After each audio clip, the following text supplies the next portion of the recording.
अस्सलाम वालेकुम नाज़रीन, मां आहियां सौराब सूमरो। पाकिस्तान एक्सीलेंस क्लब तरफ़ां यूके जे शहर मैनचेस्टर में 7 अगस्त 2026 ते हिकु ज़बरदस्त अवॉर्ड शो कराए रहिया आहिनि पाकिस्तान एक्सीलेंस क्लब वारा, जंहिंजो नालो आहे इंटरनेशनल पाकिस्तान एक्सीलेंस अवॉर्ड्स।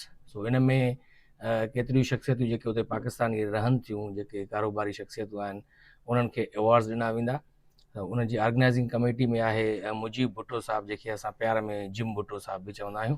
उहो असां सां गॾु हिते मौजूदु आहे। उनखां पुछंदासीं त साईं, जेको इहो तव्हां पाकिस्तान एक्सीलेंसी क्लब जे तरफ़ां इंटरनेशनल एक्सीलेंसी अवॉर्ड्स कराए रहिया आहियो, इन जो मक़सदु छा आहे ऐं कहिड़ियुनि कहिड़ियुनि शख़्सियतुनि खे अवॉर्ड ॾिना वेंदा?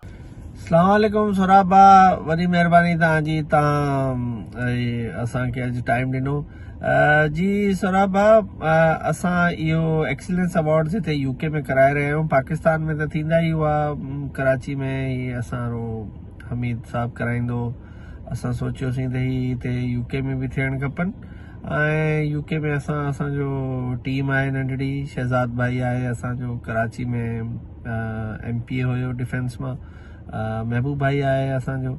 असां 3 माण्हुनि जी टीम हुई, जंहिंखे लीड शहज़ाद भाई पियो करे। त असां सोचियो हिते बि असां पंहिंजा अवॉर्ड्स कयूं ऐं हिते जी लोकल कम्यूनिटी खे घुरायूं, लोकल बिज़नेसमैननि खे घुरायूं। इन सां सिंधी माण्हुनि जी ऐं लोकल हिते जी पंजाबी कश्मीरी कम्यूनिटी आहे, हिन जी एंगेजमेंट थींदी, असांजा बि माण्हू ईंदा। त इन करे कई दोस्त पाकिस्तान मां अची रहिया आहिनि, जंहिंमें असांजो कल्चर सेक्रेटरी अची मैसर साहब अची रहियो आहे, ॿिया कई फ़नकार अची रहिया आहिनि सिंध खां, कई दोस्त अची रहिया आहिनि, सऊदी मां कई दोस्त अची रहिया आहिनि।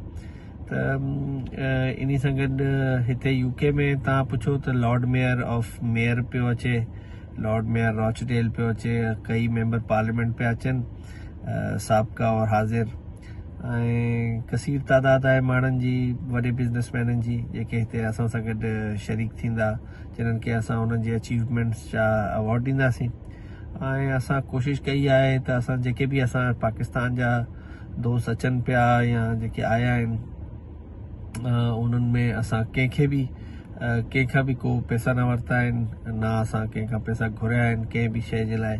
असां सिर्फ़ु पंहिंजो हिते ई पाण जेके आहे क्रिएट कयो आहे फंड, ऐं पाणी असां हिते ई सॼो सिस्टम आहे। असां को बि सहारो पाकिस्तान खां या इवन दो असांजो कल्चर सेक्रेटरी अचे थो, पर कल्चर डिपार्टमेंट खां या कंहिं बि सरकारी या नीम सरकारी या कंहिं बि प्राइवेट माण्हू खां असां हिकु रुपयो बि इन फंक्शन जे लाइ न वरितो आहे। त इहो बहितरीनु कमु आहे। इन में असांखे पाकिस्तान मां हमीद भाउ बि सपोर्ट करे पियो, ऐं हीअ असां इंशाअल्लाह ताला इन खे नेक्स्ट ईयर लंडन में कराईंदासीं। मैनचेस्टर छो त हिन साल असां सम्झो ज़रूरी आहे त असांजो प्राइम मिनिस्टर जेको यूके जो नओं आहे, इहो बि मैनचेस्टर खां आहे, ऐं उन जेको प्राइम मिनिस्टर ऑफिस आहे सेकेंड, जेके फील्ड ऑफिस आहे, उहो बि मैनचेस्टर में खोलियो आहे। वरी डायनेमिक सिटी आहे। सो होपफुली हिन दफ़ा ही इन जी प्रोग्राम जी कामयाबी खां पोइ असां नेक्स्ट टाइम इन खां वॾो ऐं इन खां बहितर प्रोग्राम कंदासीं, जंहिंमें ॿिया वधीक माण्हू घुराईंदासीं सिंध खां, पाकिस्तान खां, ऐं इन खे हिकिड़ो अहिड़ो प्रोग्राम कंदासीं जेको not to be missed event कंदासीं इंशाअल्लाह ताला।